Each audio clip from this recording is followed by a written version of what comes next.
All right, it's the countdown. Nvidia is going to report their numbers after the close tomorrow. Arguably, this is the most important earnings release of all of them. And it should be noted that semiconductors in general have been taking it on the chin. You see that chart there? At the top is the S&P 500. It's pulled back like 2 percentage points from the all-time high. At the bottom is the SOXX. It's an ETF, semiconductor ETF. It's getting hammered down more than 20%. This is just a recent pullback. Now, my next guest says that this is just one reason she would hold off on being a buyer of Nvidia until a dip. I want to bring in now IO Fund Lead Tech Analyst Beth Kindig. Beth, I always get a little nervous when you're not jumping up and down about Nvidia. I'm a little nervous. Now, listen, I know there's a lot of headwinds out there, right? There's scuttlebutt about Blackwell chips overheating, supply constraints. I've got a chart we're going to show the audience on hyperscalers, particularly, possibly dramatically cutting back on CapEx over the next 2 years. So what's going on in your mind with this story? Blackwell is breaking the upper limits of what we've seen so far in AI chips. You've heard about these challenges around the production of them. But the bigger picture, Charles, is that Nvidia is going to deliver a chip that far exceeds what we've seen in 2023 and 2024. It will far exceed both of those years combined next year. This is not only in capability, but also in revenue. I welcome a pullback. Please give me Nvidia lower because it's a great opportunity to build a position in the AI juggernaut before the Blackwell impact is fully priced in. Well, we just had a pullback and went to like 94, I think, intraday one day, and it roared back. So it comes back pretty quickly. What if the news is just phenomenal? Everyone got it wrong, you know, and the information was wrong, and whatever, and we pop on Wednesday night, Thursday morning. Someone watching now, would it still be worth buying?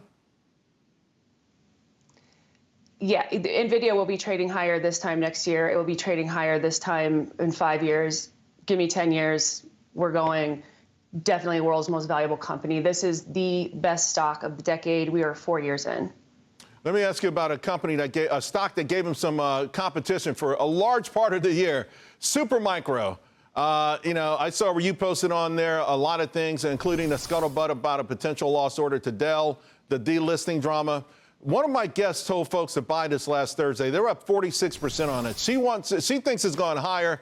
If I bought it last Thursday, I would sell it and be like, thank you, thank you. What are you thinking with this? Should it even be discussed anymore in the same, you know, realm as Nvidia and some of the other names?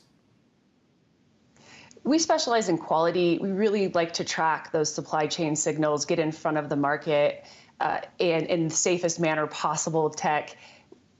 What we're seeing with Supermicro is that one company's loss is going to be another company's gain, and that company is Dell. Now, give it 6 months to show up in full force. Supermicro's reputation is not only damaged on Wall Street, but imagine if you're a big tech company, why place server orders through a company that may have accounting issues when you have something safe and quality like Dell that you could redirect?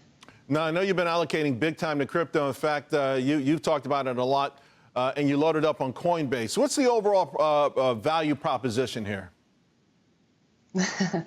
You know, finally, we are seeing a more favorable moment for crypto. I've covered this for 11 years. I have goosebumps. You know, what decentralization promises to bring is incredible.